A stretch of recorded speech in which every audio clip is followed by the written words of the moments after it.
Good morning, guys. Welcome to the next trail break.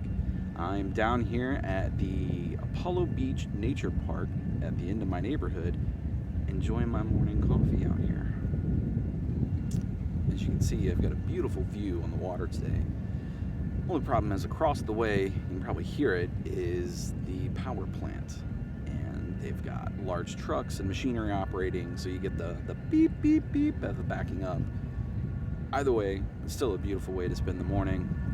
Nice and bright and shiny out here. And that's going to bring me to the subject of my trail break today, sun protection.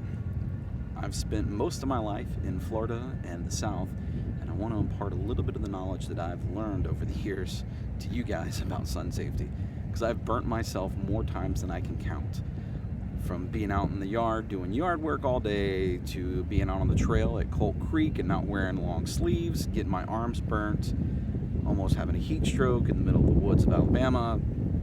It's awesome. I've done some wonderful things to my body, so you guys get to reap the benefits of my experience. So the first tip is going to be wear sunscreen. If you're going to be out for any extended period of time in the sun, get yourself a nice broad spectrum UV blocking sunscreen.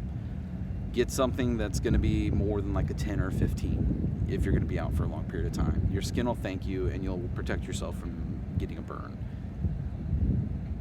I prefer really heavy stuff, so I like SPF 35 plus. I think the stuff I have right now is like an 80, and the reason is I'm very fair skinned and I burn quickly.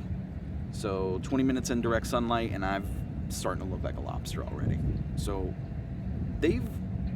sunscreens have changed a lot in the years. I remember being lathered up by my mom at the beach and coming out covered in like a white film. These days you can get lotions and sprays that absorb almost instantly into your skin, leaving no greasy or oily feeling. Sometimes the sprays will leave you a little plasticky feeling afterwards, but that's a fair price to pay for being out in the sun all day. So get yourself some sunscreen. Tip number 2, and I've already said it, but wear long sleeves. This is a Columbia fishing shirt that's got the SPF built into it. I think this is 30. It does wear out after a while. This is a few years old, so it's probably not as effective when I bought it, but it's still a good way to protect yourself from the sun by wearing light, loose-fitting, easy, thin fabric. Protect yourself. This is the one that I learned in Cold Creek. I was wearing a short sleeve shirt the first day, and I got burnt horribly on my arms and had little sun blisters start popping up.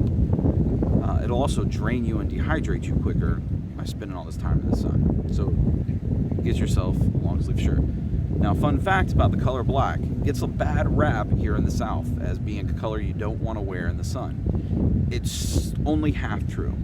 So the color black will actually absorb the heat from the sun quicker than like a lighter color.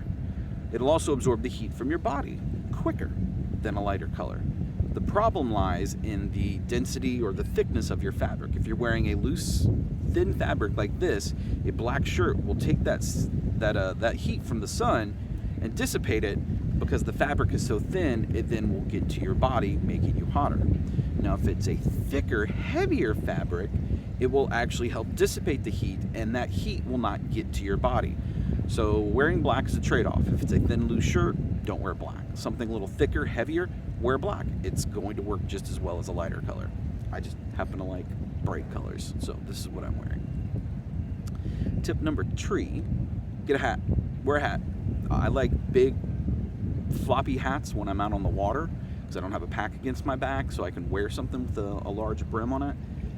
Protect your neck, protect your dome. I've got really short hair, and I've burnt my scalp before, and when it peels, it looks kind of cool. It looks like a honeycomb, but you don't want it. It hurts, it burns, it itches. It's terrible to deal with for a couple of days. So protect your dome. Wear a hat. Get something that's going to protect the front and back of your neck, the sides.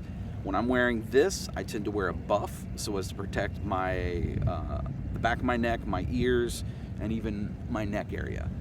So protect your dome. And then 4th and final, I found out from my optometrist this week that UV light can have a lasting detrimental effect to your eyeballs over long-term exposure, long-term exposure, not experience.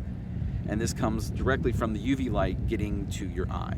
And this can be light that's being reflected from the sun, from the water or directly from the sun, it can do damage to your eyes. So get a pair of sunglasses. They don't have to be expensive. Cheap is easy as long as they've got a UV coating on them to protect your eyeball.